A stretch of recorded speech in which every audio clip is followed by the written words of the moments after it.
A very big GM and good day to everybody out there. Once again, we're going to get right into it today, of course, with the Metaverse HQ fam and the team from Possessed. So let's do our best here with the broad strokes, guys. I know you're all out and about at the moment. Welcome, first of all, and thank you for partnering with us. Can you perhaps give the audience a brief overview? Let's start with, really broad strokes here. Let's talk about you first, right? Now, I know you're both doxxed, which is awesome. Perhaps we'll start with, let's go with maybe Joe.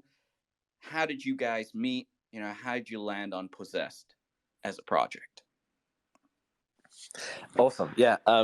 So Tom and I met a few years back. We were both on a sort of tech accelerator program. So we were kind of starting out our journey in business and start creating our own businesses, and that's kind of where we first met. Tom, he'll move on to kind of talk about what he did in those years. He went on to build a tech company, and I went on to build a design studio. So I've been running a design studio for a few years now, and Tom and I just kind of stayed in touch, and we became good mates. And he beat me at tennis and at table tennis, and I occasionally beat him at FIFA, and we'd meet for beers and just have a good time. And then I think sort of last year, conversation turned to Web3 and NFTs, and we were kind of in a really, we were both really interested in it. And Tom kept saying to me, oh, Joe, let's do a project. Like, we should do something. Like, it would be really fun. And I kept saying, yeah. Shall we go for a drink? And then that was it. And we'd never really got past yeah. And then I think I'm not really sure what the kind of trigger point was, but I think I just kind of got more and more absorbed in it, and like really fell in love with the space. And a lot of people that illustrators that I followed and loved their work were kind of doing things, and I became more active in it. And I think it was we saw the kind of opportunity to kind of try and do something a bit different. At the time there was a lot of derivatives and things. It felt like we got to a really good point in the space, but then things started to feel a little bit samey. And so it felt like actually, yeah, we could do something different here. We can have a lot of impact and use our kind of skills and our imagination to try and invent something. And so that was kind of like the starting point. That was probably December when we started to really, properly think about what it is we wanted to do. And there was a bunch of different ideas, we've said this in the past, but it wasn't initially always going to be a PFP project. That was one of the reasons why, it felt like that was just the thing that everybody was doing, and how could we do it differently? And then in the end, we realized, we can do a PFP project. It feels very natural for like the art style of what we wanted to try and achieve, but we could just do it in a very different way to what other people had done. And so it was just around about like finding what that idea is and what the concept for the Possessed was. And I think when we eventually kind of hit on this idea of like, everybody has two sides, this kind of like universal truth that everybody experiences, and we had one character that kind of switched between these two states. It just like we instantly fell in love with that, and it sort of instantly resonated with us. And I think it's the sort of idea that can kind of cross language and can cross culture. Like, everybody kind of understands that idea. So that was when I feel like we really kind of like nailed the idea, and it was just about executing it at that point. And it was still at the early stage. It was still just like super fun thing for us. And it still is, but it kind of feels like a rocket ship now. So it's the tone of it's changed a bit, but it's been a good journey to this point.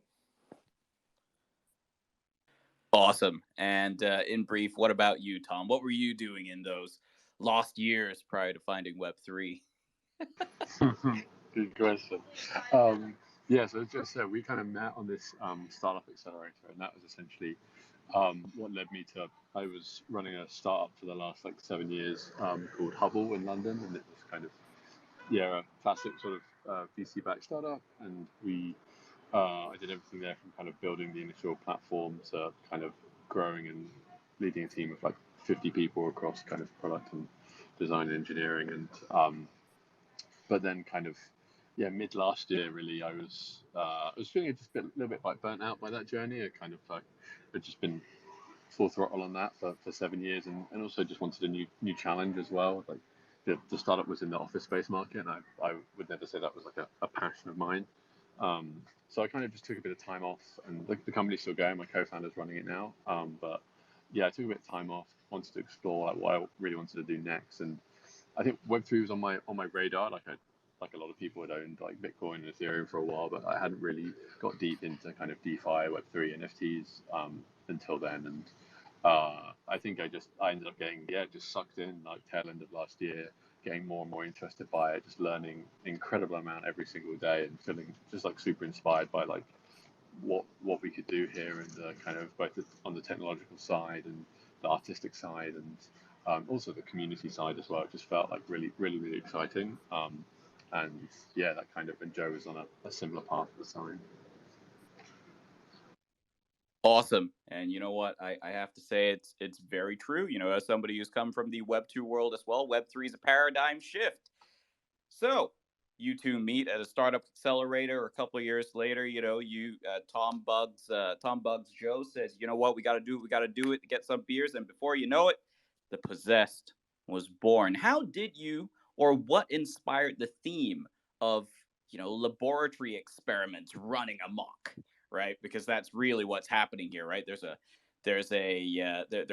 outbreak in a lab, right? And you know, everything's sort of going crazy. There's bells whistling. What inspired this theme, and can you perhaps share with us what was the inspiration? Yeah, sure. Yeah, it's interesting actually. I think the kind of like lab outbreak narrative, it almost has kind of been like built brick by brick, sort of as we've grown. Like I don't think, you know, it certainly wasn't day one before we launched. We had, you know, every aspect of the entire story mapped out, and it was just a case of revealing it. I think what we had was the idea of this character that switched between the two states, and one state being the kind of like normal day-to-day state, and then the other state being this kind of like possessed wild side, dark side, you know, the kind of the other side of everybody. um and I think that was the idea that kind of was like underneath everything, and that we really loved.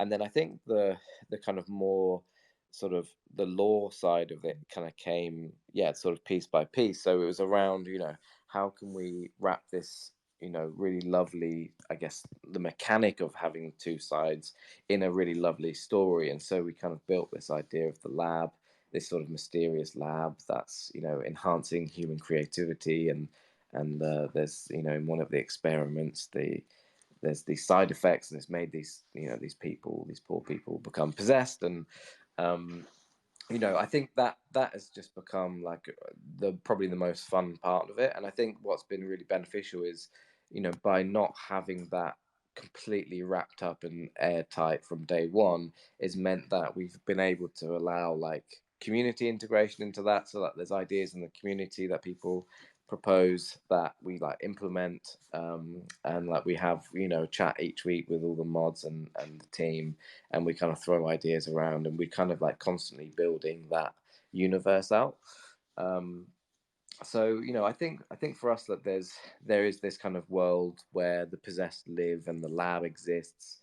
um and, you know, I think part of what we're going to be doing, you know, post mint as well, is about kind of exploring that world and bringing that to life. But in part, you know, that's about discovery for us as much as for the community as well. You know, in part, that world is still unknown to us, and I think that's going to be sort of a fun part of the journey as we go as well. That's really good introduction. I think it gives everyone a good foundation for what you guys are about. On the topic of the NFTs, so the possessed that people are going to mint, what are they specifically? Can you talk about the NFT and what people are going to be able to do in the short term with those NFTs? Sure. So with the NFTs, so ours is a bit different because you've got these like two sides with the blessed and possessed. And sometimes people ask like how that's going to kind of like work mechanically. What it'll be is that it's just a kind of single NFT that you get and you mint, and it will. But you can switch it from being animating either from blessed to possessed or possessed to blessed, and what that means is then you can use either state essentially as your like PFP. So whether you like the kind of the blessed state, you can use that, or if you like the possessed state, you can use that for the platforms that kind of like that integrate with like Twitter and things like that.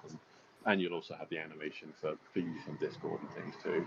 So that's the kind of like semantics of that. I know that switching also is like all on chain as well, so it's one NFT, but then the kind of possessed to blessed switching is on chain. And yeah, but then I suppose the kind of what Joe was alluding to is like the actual kind of NFT really is this a building block for this like universe we're creating, and this ideas around that we have around like inspiring and like reawakening creativity in people kind of in the medium to long term, which have to go into more. Great. And the blessed and possessed states, is there going to be some type of, I guess, either community or utility integration there where people can join a team, be a specific type? Is there anything along that line planned? Right now we've not got any kind of specific plans for like if you're a blessed or possessed, like whether there's different utility for each. It's like it's actually that's like I think that's something though we're still kind of like thinking about. We're actually I suppose we're thinking a little bit about like how perhaps more how the traits can tie into specific like utility, and we haven't got any like specific ideas yet around this, but we see these characters as being like a representation often of your like personality or your passions in particular and your creative side. And so we are thinking a little bit about like how potentially like different traits could mean like slightly different kind of utility or clubs or something, or benefits that you don't get with others as a representation of like what your interests are.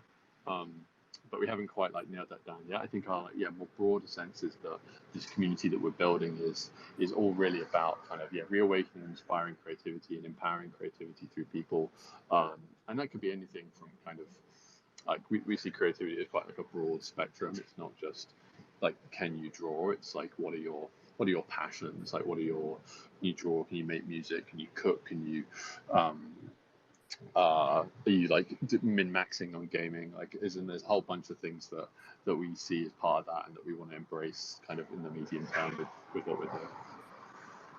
Okay, great. And that does lead to another question I had, which was around rarity within the traits. So when you have either a blessed or possessed state, do the traits specifically carry over? If you've got a high rarity trait, is it going to be the same in both states? Are there rarity items that only appear in one state or the other? Good question. So the way the two different states kind of map to each other, but because it's a fully animated, seamlessly animated character, the way it works is each trait is designed with one sort of, we call it blessed state, and one possessed state. So, for example, if you have a certain pair of glasses on a blessed state, they will always transition to the same possessed state of those glasses. Obviously, what will vary a lot is the combinations of those traits. So each NFT and each character will be totally different, but the traits are always paired in that way.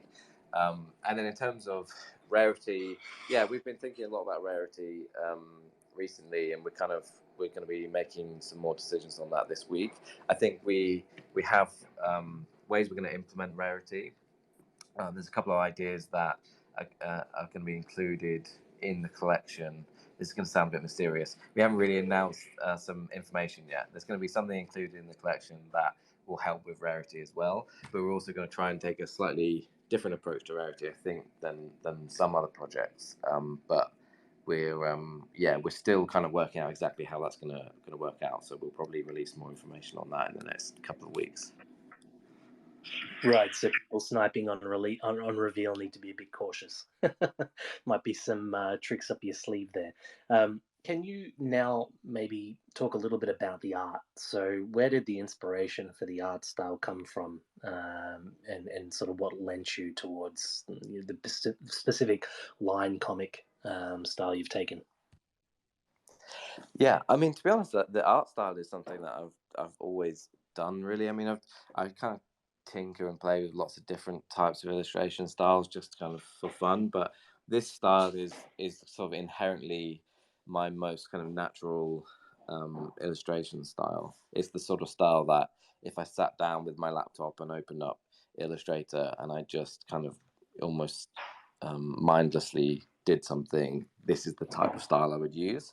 Um, and I think what that means is it's the style that I'm most sort of experienced creating and most like happy creating, and I have like the most control over it.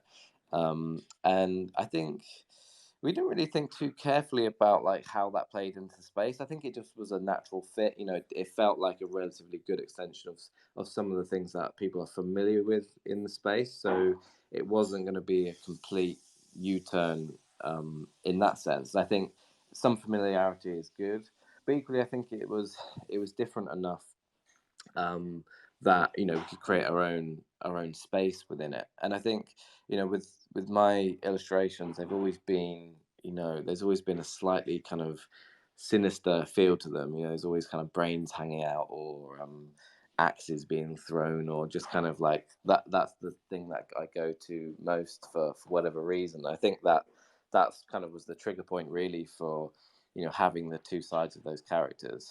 And so like I think from a sort of a graphical perspective, there was the possessed state, which feels more normal, but we're trying to I think one of the really really key things that we've tried to do is to try and make each of them feel like a desirable character, something that you would want. One of the things I don't really like about some projects is it feels like traits get added to kind of create rarity or to create a variety in the collection, but you're kind of adding traits for that purpose, and the traits themselves can be a little bit sort of meh. Like I remember the first NFT I bought was, I won't say the collection, but one of the traits that I randomly generated was it had a plunger on its head, and it was like it just looked horrendous. And I remember thinking then, like, who would want to mint this? And so actually, like, instead of just kind of thinking of random objects that we can just stick on these characters, we're taking a lot of inspiration from sort of streetwear and fashion and like things that actually people would kind of want to like wear, or like with our earrings. Like, we're trying to think of things that feel really fun or feel really different or feel really kind of like really tie into that the idea of what we're trying to achieve. So like that was a kind of the key thing about the blessed state. And then the possessed state is just kind of effectively those items, but what if they have been possessed, and what happens is their skin color changes to purple and their brains hang out and their hat spins around, and that's where it just kind of is like dialed up to 100 and is like super fun, and we're just kind of thinking about all of the like crazy ways we can make that feel really good. So yeah, I think in terms of like inspiration, there's no real specific other kind of reference points. There's certainly projects and illustrators and things that I really like, but yeah, I think really it was just a kind of an extension of the natural style, and trying to do things our own way, really.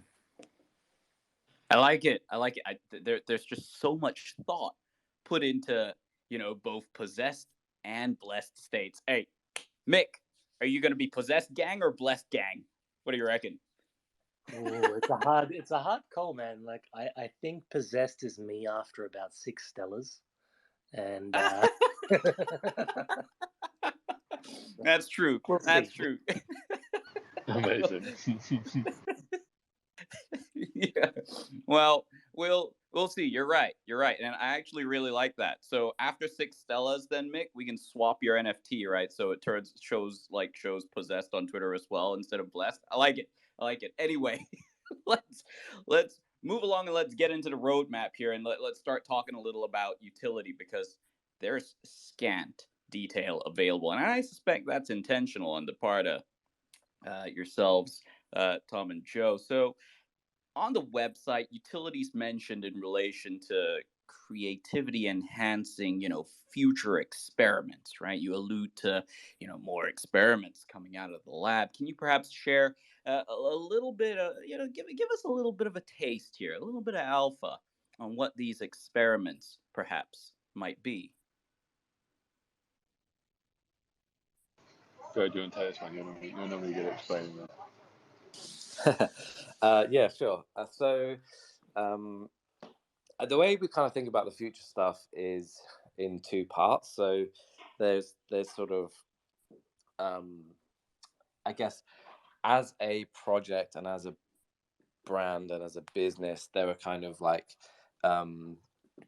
almost like organizational, logistical things that we want to build that are going to be hopefully have a positive impact on the kind of Web3 space as a whole. So we effectively have ideas for future experiments that will be building the kind of infrastructure of Web3 and helping that space thrive. And those could be tools that we're building for ourselves that we then go on to open source to help other creators, or other kind of like larger ideas about the things that we've learned that we think can improve the space that we can go on to implement. And so that's kind of like more of like the business side of what we're thinking of doing, and then the other side, which is more tied to what this first experiment is, which is the NFT collection, is all around the kind of creative side. So, I mentioned earlier we have this lab and it exists in this world, and these possessed characters live in that environment. And so, some of the experiments that we'll be doing will be about bringing that world to life in more detail, exploring, the lab is one location. Are there other locations? Are there other characters? Are there other things that are happening in this space?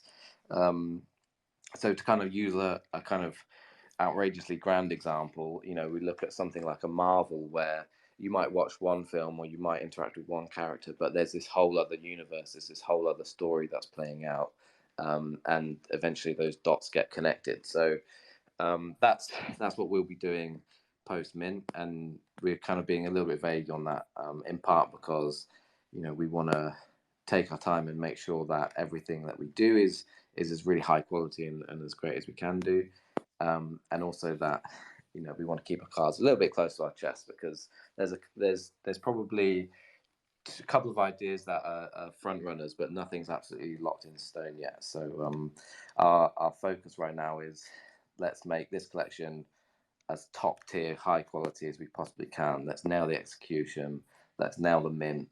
And then let's make sure we have the runway to go on to execute all these other ideas that we have. So probably not as spicy alpha as you'd hope, but hopefully that gives you a flavor. Well, it wouldn't be a good spaces with Metaverse HQ if we didn't give it a fair crack. One more question for you on that, and I totally respect your desire to ensure, that everything is done as well as possible and executed, as best, to the best of your team's ability. From a holder's perspective, right? Let's say, I go out there today, I mint one of your NFTs. How soon after the mint can we expect to begin to see some of this future activity begin to unlock? I'm going to be again a little bit like not exact but a bit vague, but I think that it's fair to say that like our intention is that to like announce probably like one or two things like pre-mint about our kind of like some like more specifics when it regards to like experiments post-mint, because we fully understand like people want to see the direction that you're going in as a project, and then I imagine that the first one of those will be like actually like fairly soon post-mint. Like there'll be some like logistics to like tackle with, but for the most part it'll be like soonish, but we can't give like exact timelines, because like Joe said, like really right now our main focus is just creating like the best collection we can, and also setting out the vision and direction that we have as a business. And I think that's really when we talk to kind of holders, or why people should kind of like buy into what we're doing here, it's like, well, one is like we hope you love the art that you see, that it can like represent you like online and represent you through this. And I think the other thing is to really connect with our vision, as opposed to like I think the exact like roadmap items, because I think sometimes our feeling in general is that kind of that laying out kind of a roadmap traditionally can sometimes feel a bit of a like a bit of a tick box exercise as opposed to focusing more on the vision and direction that you're going as a brand. And I think that for us is like where we're really focusing on. It's like laying out the vision direction that we're going so people can understand that, buy into that, feel inspired by that, or not, and not want to go on that journey. But I think that's our real focus, if that makes sense. Yeah, and just to add to that, I think we have a sort of suite of ideas that we want to pursue, and I think we've kind of categorized into them into sort of three different sort of scales of ideas. So we have kind of small, medium, and large ideas, and I think what we'll be doing is, some of those smaller and medium sort of sized ideas are kind of like direct, relatively quick to implement benefits that will benefit holders in the short term. And then you have some of those bigger ideas that will, are a bit like this first project where we would really need to take our time and make sure it's really good. But what we'll be doing is, whilst we're working on those big things, we want to be regularly delivering value to holders as we're going. So I think like one of the things that you've seen so far in the community is like the things that we've been building just pre-mint. So, building custom bots for our Discord server and making that experience feel really interesting. We built the entirely custom web experience where if you're a test subject or if you're on our allow list, you go onto our site and you connect your Twitter and you connect your Discord, and if you're on the allow list, you get this personalized test subject card, and it has your name on it, and it animates, and it's lovely and beautiful. And so you've already seen us kind of building bespoke experiences pre-mint, just more as like a community activity. So once we're post-mint, that same energy will be used and will be put towards building more experiences, but they'll be kind of more tailored to holders. So there's a lot more where that kind of comes from. You got it. And when we sort of, I respect that, and I note that the both of you have CCC, right, appended in your usernames. I believe these are your sort of core tenets, right, of the Possessed project: creativity, community, and collaboration. I think creativity is quite apparent through your approach to sort of your Discord server, and I've seen some pretty interesting experiments in there. You've got I think you had a track making competition where you provided some samples, and you've got journal entries going on. So creativity is definitely an anchor point in your community. But let's talk a little about collaboration, right? So you've introduced your latest lab partner, DK Motion. No big deal, just one of the most notable artists in the space. Can you perhaps expand a little on what collaboration might look like in the future for the Possessed? Could the Possessed see perhaps special utility or airdrops? I don't want to stitch you up either, but can you perhaps share a little about what collaboration looks like in the future?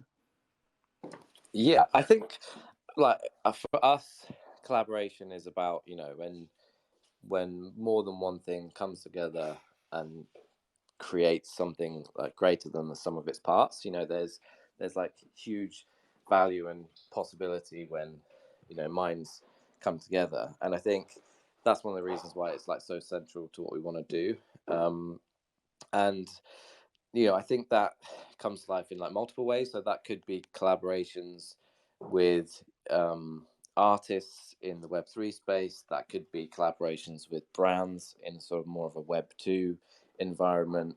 I think we have I think there's a distinction sometimes between a partnership and a collaboration, and I think a partnership really is more like an agreement, a slightly more surface level agreement where you give X and receive Y back. And I think for us, a collaboration is much more, it's a deeper thing where you want to be creating something and putting something out into the world that previously didn't exist and wouldn't have existed if these two parties hadn't come together.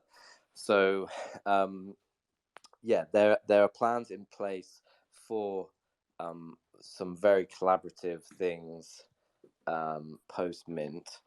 I probably shouldn't say much more than that detail. And same with more like Web 2 things as well. So we've been having conversations with brands about how we can bring the possessed into the physical realm, whether that's as an environment, whether that's as we've seen projects in the past do merch. I think our view on merch is hopefully different to some of the projects that we've seen. We don't like this idea of pick 5 products: hoodie, cap, t-shirt, bag, and stick the logo on it. We want to try and create something that feels much more bespoke, feels much more like in line with what our project is all about and what our values are, and is an extension of the project itself. So there's definitely plans and ideas around doing some of this physical stuff as well. And like Tom and I have the skill set to be able to build out this collection and go through this process. But you need to bring in great people who understand all the different disciplines that go into creating the various things that we want to do, whether that's merch, whether it's other physical stuff. So collaboration is going to be a key part of that. And just as the last thing as well, like, collaboration isn't just for us as a team, but we want it to kind of be an extension of our values into the community as well. And, you mentioned the music competition that we ran. We're already seeing it with people in our community. You're seeing a music producer, collaborating with a rapper, or you're seeing 3 rappers collaborate, or you're seeing the different people in the community coming together, collaborating to create something from scratch. And I think we've been really fortunate to have a community that's kind of really taken that idea to heart and has started to implement that in real life, which is like amazing for us to see. Tom, I don't know if you want to add anything else on collaboration. No, I think you summed it up pretty well. I think maybe the only thing I'd go a bit further to say, because I know Joe held back a little bit, which is, I think it's fair. Correct me if I'm wrong, Joe, but it's fair to say that all of the lab partners we've announced we will be doing something else with, which is the kind of probably teaser of alpha, but still not very specific. Yeah, I think I'm not sure if it's 100% all of them, but pretty much, yeah. Oh, let's go. Did I just hear you're doing something else with DK Motion and the Possessed? Now we're talking, boys. Let's keep on going. If perhaps we get a couple of Stellas into Tom here, we might get a little more information out of him. Come on, Mick, quick. Oh no, Bust out Stellas. I don't want to be the loose lip one. No, it's just you, me, Joe, and Mick, and we're just sitting in a room. There's nobody else here. We're just shooting the breeze and poop, of course, on the Metaverse HQ account. So that's incredibly awesome, and that's really cool to see that you've got future partnerships planned with your existing collaboration partners.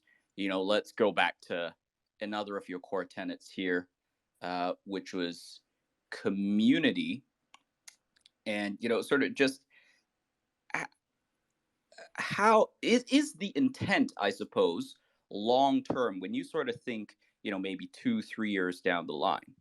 Let's say 2 years down the line, is the intent for the Possessed NFT to essentially become like a Web3 creative launch pad of sorts, where where creators come together and creatives come together to build and create creative works together? Is that the direction that you're going for here in sort of the mid to long term? I think like that's definitely like an element of the brand that we're like trying to create, where like I could see our group of holders will be a real mix of creatives who see what we're doing as kind of as a helpful like launch pad to get them to enhance that and like empower that to like further heights, but also like either holders who just enjoy like an element of creativity to their day-to-day life, or just holders who are just like inspired by what we do ourselves as a brand and just enjoying being part of that without necessarily embracing too much of the kind of the like utility, so to speak, of that. So I do think we'll have kind of a wide like spectrum, but like community is a really big like value for us, and it's actually been one of those things that I think that was a real like learning experience coming into Web3 in a real positive way of like having both run businesses before. I don't think we'd like the one thing I think that is like, well, not the one thing, but one of the major things that is like very different about running a kind of a Web3 and an NFT business is the sense of like community and the impact that they have. And I think we've just seen like over these few months just like how like positive, creative, engaged, how much they feed into the project as well, and we get inspired from them, and so it's very like mutual. And I suppose like we just see like us wanting to kind of amplify that and continue that like long term, where it's not just about like us giving to the community, but it's also the community giving to us, and it's this real kind of symbiotic relationship where we're kind of both embracing each side of that. That sounds really good. And moving further into that community line of thinking, to get whitelisted for your project, you need to become a test subject and undergo some clinical trials. Can you maybe talk listeners through what that process involves, and if they want to become a test subject, what they can do? Yeah. So if you're a test subject, you are on the allow list. So that is how that process works. And in terms of how to kind of achieve that, I mean, there's kind of various ways, really. Since the beginning, Tom and I, and as the team has grown, the team has got our ear to the ground, and we're kind of constantly reviewing, what's happening in the community. And I've said before, I have my photos app on my phone is just full of screenshots of like things I've seen on Twitter or fan arts or random things on various platforms that I see that I think are brilliant, and I screenshot to then add them to the test subject list at a later date. And so I think everybody's doing that. Part of like following on from what Tom said with the community as well is, we're super fortunate that the community is what it is, and it's so strong, and we're really grateful to everybody who engages with us. And we've recently included our lab hazmats, which is a number of people in the community who are doing an amazing job, and they run their own initiatives on Twitter or various places, and we wanted to kind of give them a slightly more prominent position within the lab itself. So they now running a lot of these great initiatives on the Discord, and they're effectively a kind of another community extension of our team, who help us kind of see the people that are deserving of kind of being in the on the whitelist. And obviously beyond that, we're running lots of our own competitions and things like that, which are trying to encourage people to be creative, trying to encourage people to collaborate, and kind of create something, right? So, there's lots of projects that have the kind of grind mentality, and we really wanted to avoid that from day one. So there's no real sense of like, oh, if you hit a certain amount of messages, you're going to get test subject like that. That is not a metric that we look at all. We're more interested in, creating something. And the idea around that is we want people to, get out of themselves and maybe follow a passion that they haven't done for a little while, or something that I used to skateboard and I haven't done it for a while, and I'm going to go and do it, and for the first time, and I'm going to record it, and doing something creative that can deliver in a test subject spot. So the idea is, obviously not everybody is going to be able to get a test subject spot, but we want to try and reward the people who are kind of the most engaged in the community and who are being the most creative. And even if that, getting that spot, it doesn't come for you, we're hoping that we've sparked something inside of you to kind of start creating again, and started drawing it or started writing again, and you've had a sort of a positive experience. You've added something to your life by engaging with the community and doing things that isn't just a kind of like time sucking grind on the Discord. And so we're going to kind of keep doing things like that. We're getting closer and closer to mint now, so we're going to be probably doing more of these activities, giving people more chance to become test subjects. And ultimately, I think for us, it's just about people who are positive and kind and supportive and creative, and who are really engaged with the project and really engaged with the community, and there's a real genuine sense of being part of something. And our process is just to make sure we find those people and surface those people and reward them. That's quite a genuine approach, which is great. And the storytelling element to the project, it's going to evolve over time, especially after Mint. We're going to see a lot of these roadmap items start to get communicated in more detail. The story of the possessed, is the community going to have are they going to be able to input into that story? Are there possessed characters that they have as NFTs? Are they going to be characters in the story? Can you talk a little bit about that? Yeah, I mean, they already have, actually. We have a lot of the language that we use for the project comes from the community. We have everybody has mods in their Discord, but we have the lab, and our mods are called lab techs, and that phrase comes from the community. So we're it's actually really fun, and I think it's one of the great things about the concept that we have at the heart of the project, because I think it's really, really intuitive for people to kind of pick up and run with and come up with ideas. We have a channel in the lab where people can suggest trait ideas, which I occasionally look at. And so I'm sure somewhere along the way there's traits that have been inspired by the community themselves, which is really exciting. And yeah, I think going forward, as that story grows, we'll we want to kind of stay really close in touch with the community, and hopefully we can grow that side by side. I think the one thing that I will say is it won't be kind of completely crowdsourced and community driven. I think that it's really important to have a kind of overarching vision, and make sure that as a team we know the kind of end point and the direction of where we're going. But it's great to collaborate on the journey of getting there. For sure. And with the actual mint of the NFT, do you have any information around what the mint mechanism is going to be? Is this going to be 100% allow list? Is it going to be a Dutch auction? Is any of that information available yet? So I think we've talked a little bit about this on Spaces, but haven't kind of officially announced anything yet.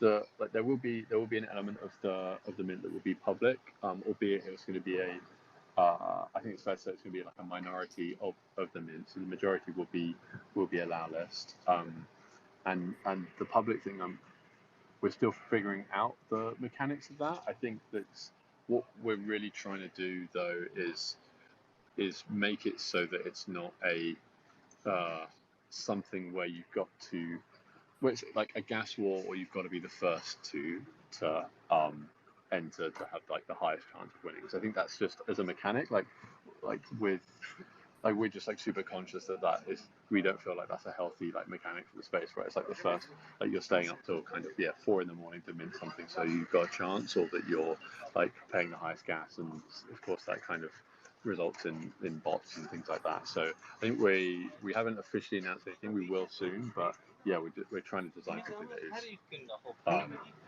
immune to those mechanics, and it won't be far from what is normally seen in the space, to be honest. And just to add to that, because you specifically mentioned Dutch auction, it won't be a Dutch auction. We've made that call. So yeah. All right, nicely done. So just a little bit of a follow up on sort of the mint. We know that you've been pretty clear with your communications from your projects. Your project's Twitter account. June's the mint, right? Minting June. What's sort of your sense of the market right now, and is there any sort of flexibility with your mint date? Do you feel like the current market volatility is a concern, or sort of? I suppose the question here is, will you be flexible with the mint date dependent on market volatility, or are you pretty set on a June sort of launch? I think there's I think we're pretty comfortable right now with the June idea, but I think it's just fair to say that you have no idea what's going to happen at the moment with the market. Although I think it's still like you've still seen like projects launch recently and do great, like Boki and Goblin Town of all things, and I think that like it's still very possible. It's still very possible for like good projects to launch and do well in the space. And I think that the NFT market in general tends to be like, it feels a little bit, not completely, but it feels a little bit just more distant to the kind of macro climate than the kind of DeFi element. And I think that the NFT gang tends to think in a lot more like, even though it's a meme, thinking a lot more like one ETH is one ETH sort of mentality. So I think that right now we're still comfortable with talking about June, and I'll never say like never in terms of moving things, because you don't know what's going to happen. But I think that's my overall thinking. I don't know if you got anything to add to that, Joe. No, you said exactly what I was going to say. One ETH is one ETH, baby. I am all about one ETH is one ETH, gang. 100%. All right. So, look, we are going to be going into audience question time soon. So if you've got a question for the team from the Possessed, go on and start thinking about it. But just before we sort of dive in there, for our listeners today who haven't secured themselves a spot on the clinical trials just yet, is there an opportunity for them to do so? And what's the best, avenue for that?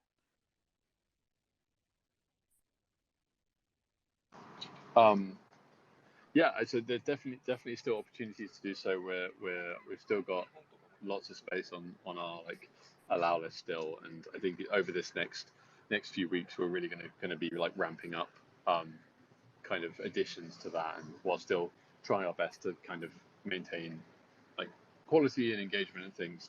It's always very hard to know, like, to protect yourself ramping up, but also protect yourself from bots and things like that. So yeah, but there's definitely still, in short, there's definitely still opportunity. I think just kind of engage on Twitter, engage on Discord, and when I say engage, it's just like pay attention to what the project's doing, our values, and what you could do to kind of align with that and get involved in that. And like Joe said before, like focus more on the process than the goal, really, because I think that at the end of the day that we've only got like 10,000 spots, and the allow list is only a kind of a proportion of that, and we've got 200 odd thousand followers on Twitter and 80,000 on Discord. So the numbers are hard, but it's definitely possible. And Joe and I and the mods and everyone are looking at pretty much everything. So yeah, that'd be my general message. All right, so there is still hope. If you're out there listening and you want to get on that clinical trial list, there is absolutely still hope. All right, we're going to take it into some audience questions here. If the lovely Poopaloop here brings up our first audience member, we do have Zeit. Zeit, we've got you on stage here. What's your question? All right, for the awesome, Possessed man. team? Thanks for hosting and bringing me up in the first place. I appreciate that. So my question is for either Tomorrow or Joe. Do you guys feel like you're being pressured to kind of build quote unquote, or like the classical definition of utility into the project? Because you did just speak about 20 minutes on utility, but it was very vague. Like there was nothing set in stone, and I feel like a lot of projects get pushed towards utility or having a conversation of utility, even though the most recent projects that did very successful launches had no utility, and they were basically art IP projects and community-based projects like Azuki and Invisible Friends, for example. So, what's your opinion on utility in the Web3 space? Do you feel like it's necessary? And are you complacent with the utility that you have planned right now? I think that's a great question, and I think my view on this is that I think not every project needs utility. I think projects can be like art focused, and that's totally fine. I think like like that's one of the best things about the NFT space is that it's finally like valued a lot of artists and a lot of art. Sorry, I just had a boat in the background there.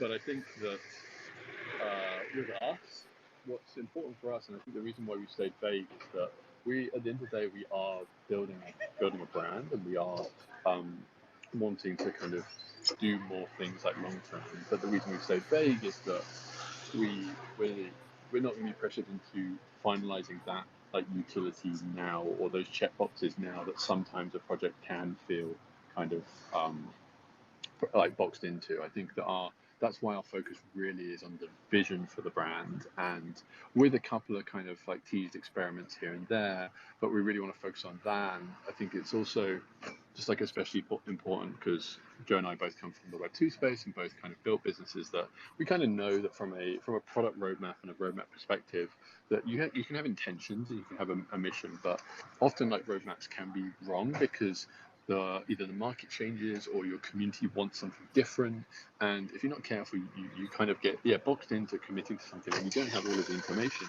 And I suppose that's our just general feeling, is that we want to lay out this vision. We want to give a couple of things from a roadmap perspective, just because we're pretty confident that's what we want to deliver.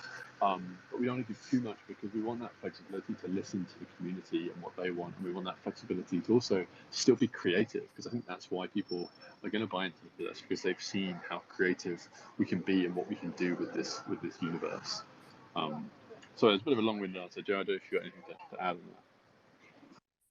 No, yeah, it was clear. It was a good answer. But yeah, Joe, you were gonna say something.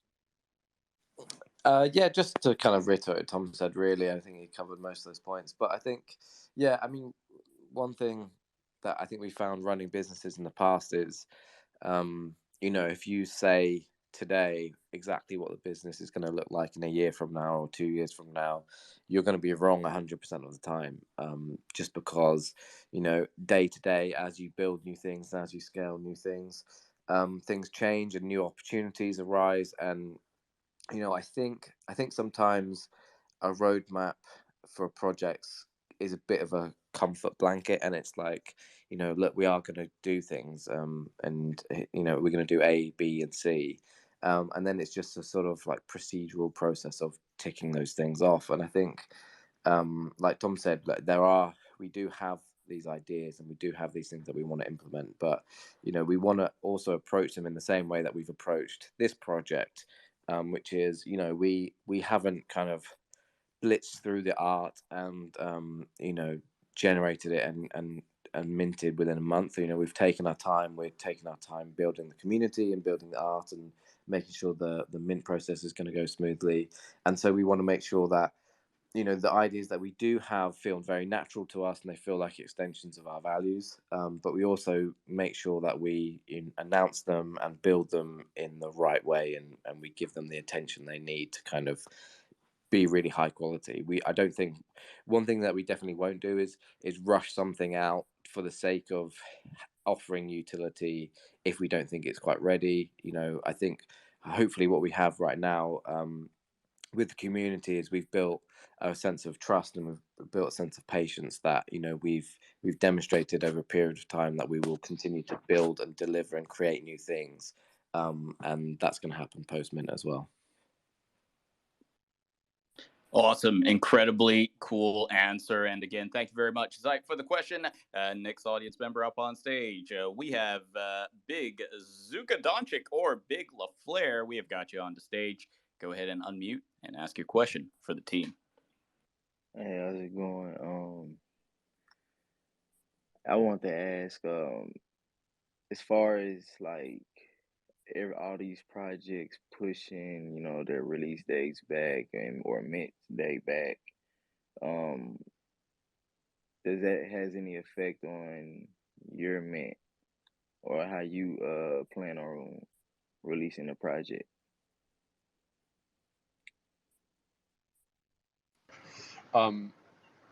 Sorry, Joe, do you want to go?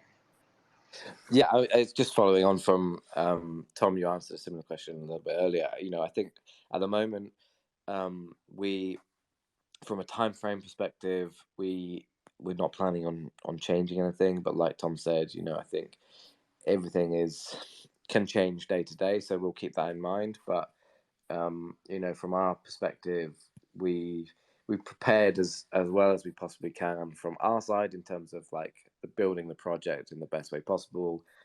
We've prepared everything from a kind of community side as much as we can, and the community is going from strength to strength. So I feel like the market is this kind of constant roller coaster, but the things that we can control, we know we feel like we're in a really good place with. And I think, leading into the last sort of couple of weeks pre-mint, we'll just be making any kind of final decisions based on like where the market is and kind of what the sentiment is, and making sure that we're kind of making the right decisions. But in general, I think we're just trusting the process and trusting that the work we've been doing over the last few months is going to deliver, what we need it to when it comes around to it. All right. Very, very nice answer there, Tom and Joe. Thank you once again. And of course, a very big thank you to Zuka, Big LaFleur, for that question. And for our last, we're just up here coming up to the hour. So, last audience question here. We have got Crypto Spidey, future test subject. I really like that. Let's go. All right. What? Crypto Spidey's in here, bro. I've been waiting for it for a long time already. I've been attending your AMA, and damn, I can't. Man, we love it. What's your hold question for the team, Crypto Spidey? Let's go. Here's my question. Okay, I really want to hear the founder's perspective with Joe and TMW. Okay, here's my question, brother. Okay, in order for you like to make a project be successful, which one are you gonna prioritize? Is it the community, the art, or utility? How are you going to prioritize those top three things? Yep, that's my question. Let's go. That's a great question. To begin with, before I answer, I wish my base level energy was the same as yours. I feel like, Man, let's if go. I can get there, I'll be doing something well. Yeah, good question. I don't know how to answer. I mean, I think from like my inherent feeling is, the art can be great and the utility can be really well executed, but if you don't have the community, you don't have anything. And the community is kind of like completely central to everything that we're doing. And we love interacting with everybody in our community. We love seeing them interact with each other, and we want to create a space where you can have these kind of real kind of meaningful connections. And so to some degree, the art and the utility is the kind of the fire in the middle, that everybody is crowding around, but the conversations that are happening don't even necessarily need to be directly about what we're doing day to day. We want to give people just that environment for them to connect. And so again, it's one of the reasons why we've taken a little bit of time to build this project, is we want to build that community and make that feel really strong. And there's so many great people doing great things in the community. I see Lossie listening in. He's been doing some amazing stuff with Cypher Sundays and the music thing, and there's so many people like that. So yeah, that to me, that's kind of like the most central thing. Tom, I don't know if you want to add to that. Yeah, no, I think I totally agree with Joe. And I think also just one thing is that with the like utility side, I think it's the wrong thing to do sometimes to focus on providing like utility, because I think you lose sight of like the actual like goal, and actually the real thing should be about like building out the brand and alongside our values of like community, collaboration, creativity, and that the utility just comes from that, as opposed to it being the kind of goal in itself. All right, you got it. Crypto Spidey. How was that for an answer from the team? Yeah? You feeling good? Yeah. Let's go. Yeah, for real. To be honest, listen, guys. To be honest, in order for me to become a bullish in the project, I always look on the community, and that's why I shout out to Lucy, my friends, CP. I'm seeing them. Oh man, love you all, spread love, peace. Oh, by the way, all right. Hope to see you guys on the VC. Hope to see you guys on the VC soon.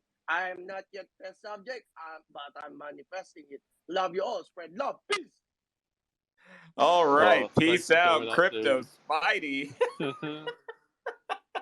That's incredibly awesome. And you know what, Joe, Tom, just speaks to some of the community members and the community that you're building. I love it. I love the energy. We love to see it. Joe, Tom, thank you so much for being here once again. It's been an absolute pleasure hosting the both of you. Did you have any closing comments for everyone listening in today? just to say thanks to everyone tuning in. Thanks for having us, guys. It's been a pleasure. Yeah, and stay tuned. We'll be announcing more things in the next 2-3 weeks. Oh, heck yeah, everybody. You heard it here first. The Possessed with Metaverse HQ. As always, this has been Vigil with the very, very lovely Mick. A very big thank you once again to Tom and Joe, and of course to all our listeners. Big shout out to the Metaverse HQ fam out there listening as well. A big love. Make sure you're giving The Possessed a follow on Twitter at ThePossedNFT. And of course, if you haven't already, give Metaverse HQ a follow as well for more interesting little alpha drop spaces. Take care, everyone, and we'll see you next time.